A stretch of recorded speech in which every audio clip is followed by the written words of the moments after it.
One of the biggest mistakes new homebrewers make is wasting an entire CO2 tank just to purge a keg. Today I'm going to show you a method that not only completely sanitizes your keg, but also purges every bit of oxygen using CO2 that your beer is already producing during fermentation. The best part, it doesn't cost you a single extra pound of CO2. Let's get started. Before we sanitize anything, I want to show you how I have this keg set up. Everything has already been installed, including one upgrade that has quickly become one of my favorite pieces of brewing equipment. This is the KegLand Floating Dip Tube. Unlike a traditional dip tube that pulls beer from the very bottom of the keg, this floating dip tube always pulls from the surface of the beer. That means instead of pouring the yeast and sediment that settles on the bottom into your glass, you're drawing the clearest beer available. As the beer level drops, the float simply follows it all the way down, continually pulling from the cleanest part of the keg. I've been really impressed with this upgrade, and I'll definitely be using it in future brews. Now it's time to sanitize everything. For a standard 5-gallon Corny keg, I'm adding 1 ounce of Star San directly into the keg.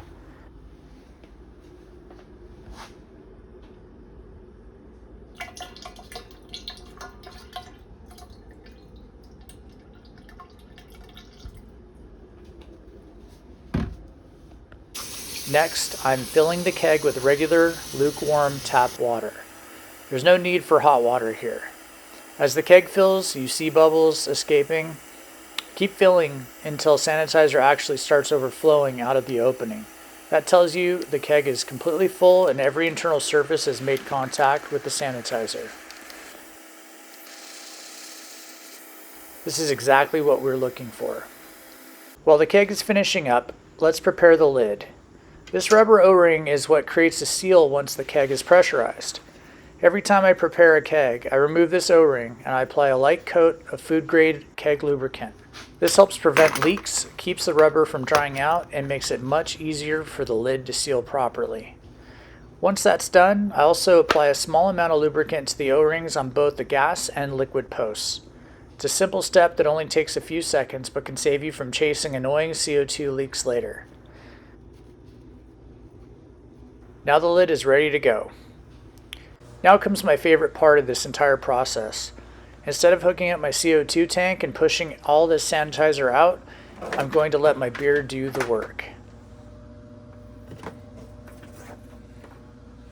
This FermZilla is currently fermenting a Modelo Especial clone, and it's producing a constant supply of clean CO2.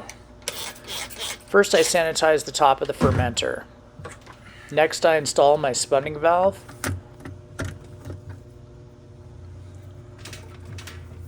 Now I connect the gas line from the outlet of the spunding valve over to the gas posts on my sanitized keg.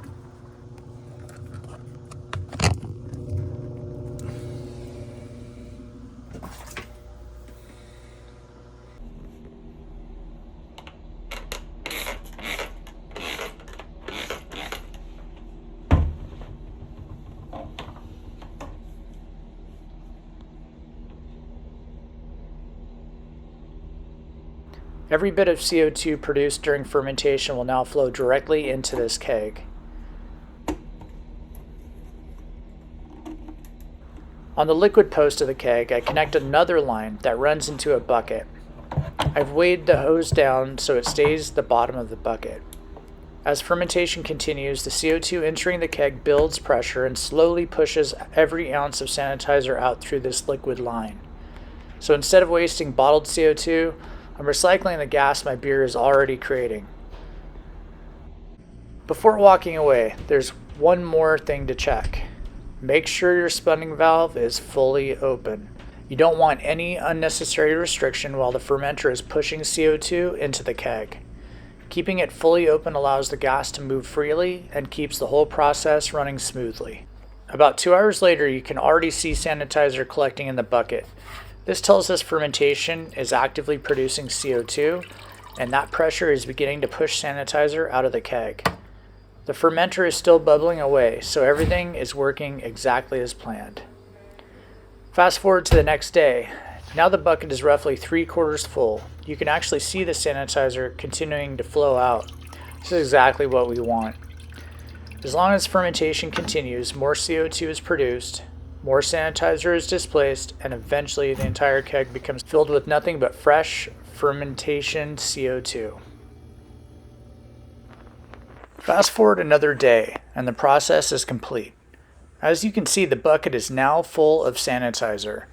Every ounce of sanitizer that was inside the keg has been pushed out using nothing but CO2 produced naturally during fermentation. That means the keg is now completely sanitized and filled entirely with fermentation CO2, making it ready for a closed transfer. The first thing I'm going to do is disconnect the liquid line from the outpost. This is important because it prevents any sanitizer that's left in the hose from being pulled back into the keg. Now I'm simply going to let fermentation continue until the pressure inside the keg reaches 3 psi. I'll keep an eye on the gauge, and once it reaches about 3 psi, I know the keg has built enough pressure for a leak test. At that point, I'll tighten the spunding valve to lock in that pressure. The first thing I'm going to do is remove the gas line in post connector from the keg. Next, I'll disconnect the spunding valve from the fermenter, and then remove the gas line from the outlet of the spunding valve. Now I'll connect the spunding valve directly to the gas post on the keg.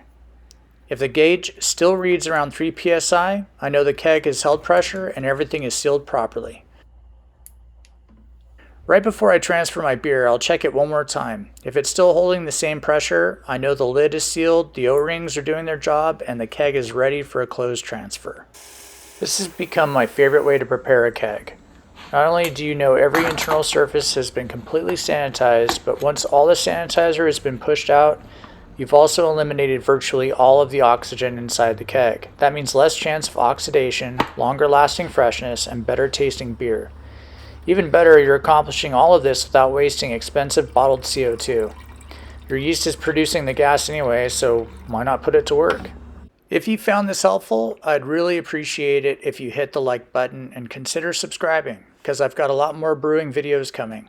If you have any questions about this process or any of the equipment I used, leave them in the comments below and I'll do my best to answer every one of them. Thanks for watching, and I'll see you on the next brew.